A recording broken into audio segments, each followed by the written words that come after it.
ఇంటికి రావాలంటేనే ఏ న్యూస్ వినాల్సి వస్తుందోనని భయం వేస్తుంది. టూర్కి వెళ్ళలేదా? కంప్యూటర్ అన్నాడు. అంత రిస్క్ చేసి ఒప్పితే టూర్కి వెళ్ళటం మానేసావా? టూర్ డబ్బులు అన్నీ తీసుకెళ్ళిపోయాడు. టూర్ క్యాన్సిల్ అయిపోయింది. ఇది మనకు మామూలే కదా, అది తీసుకోపోతే ఈ చిత్రం. పిల్లలు ఏమవుతున్నారు కూడా చూసుకోవాలి. ఇలా జరుగుతుందని నాకు మాత్రం ఏం తెలుసండి? ఇంట్లో ఉండి నువ్వేం చేస్తున్నట్టు? ఇంట్లో పనులే చూసుకోమంటారా, బాగానే కనిపెట్టుకుని కూర్చోమంటారా? 10th క్లాస్ వరకు బాగానే చదివాడు కదే, కాలేజీలో జాయిన్ అయ్యేసరికి ఏమైంది వీడికి? నాకు మాత్రం ఏం తెలుసు? వాడిని అడగండి. వాడి ఇంట్లో ఉన్నంత సేపు ఏమంటారు, బయటికి వెళ్ళగానే నాకు వస్తారు. ఎప్పుడు అంతేకాని నువ్వు మాత్రం పట్టించుకోనంటావు. నేను నా డ్యూటీ చేసుకున్నా, వాడి గురించి ఆలోచిస్తూ కూర్చోను. నేను మాత్రం చూడు బాబు, వాడు ఏం చేశాడు? వాడు చేసింది నాకు అర్థమైంది అంకుల్. మీరు చేస్తున్నదే నాకు అర్థం కావట్లేదు. కంట్రోల్ తప్పిన వాడిని వదిలేసి మీరెందుకు కంట్రోల్ తప్పుతున్నారో నాకు అస్సలు అర్థం కావట్లేదు. ఏం చేయమంటావు బాబు? తిట్టాలి లేకపోతే కొట్టాలి, అంతేగా. అంతకంటే ఎక్కువే చేసేది నా కొలీగ్ వాళ్ళ అబ్బాయిని. వాడి ఇల్లు వదిలి వెళ్ళిపోయాడు. చివరికి వాడిని వెతికి తీసుకొచ్చి, ఒరే నీకేం కావాలరా, నువ్వేం చెప్తే అది చేస్తామని బ్రతిమాలుతున్నాం. మేమేం చేసినా ఫైనల్ గా పిల్లల్ని లవ్ చేయడం తప్ప ఇంకేం చేయలేం.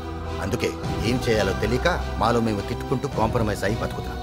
వాడు ఇంకా స్కూల్ పిల్లాడు కాదు కదా, కాలేజ్కి వెళ్తున్నాడు. ఎదిగిన పిల్లాడిని ఏమంటాం చెప్పు? అయినా మీరు మరీ వాడిని ఎత్తకించుకున్నారండి. నువ్వు నోర్మోయ్, నువ్వు చేసింది తప్పు. వాడి సంగతి నీకు తెలుసు. ఎక్కడ పడితే అక్కడ డబ్బులు పెట్టేయడమేనా? జాగ్రత్త ఉండదా? రోజు స్కూల్లో డ్రాప్ చేయమంటాను, డ్రాప్ చేయను.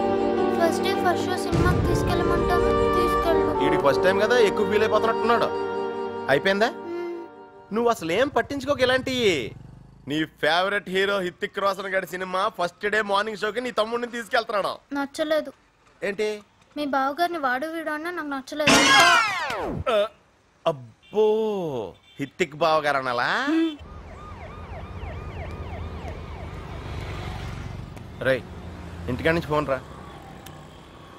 హలో, బాగున్నావా నాన్న? బానే ఉన్నానమ్మా. టైంకి తింటున్నావా? తింటున్నామా? బాగా చూసుకుంటున్నాడు. లేదు, అవసరం లేదమ్మా. నాన్నతో మాట్లాడు. హలో, ఎలా ఉన్నారా? బాగున్నాను నాన్న. మీ ప్రిన్సిపల్ గారు కలిసారు.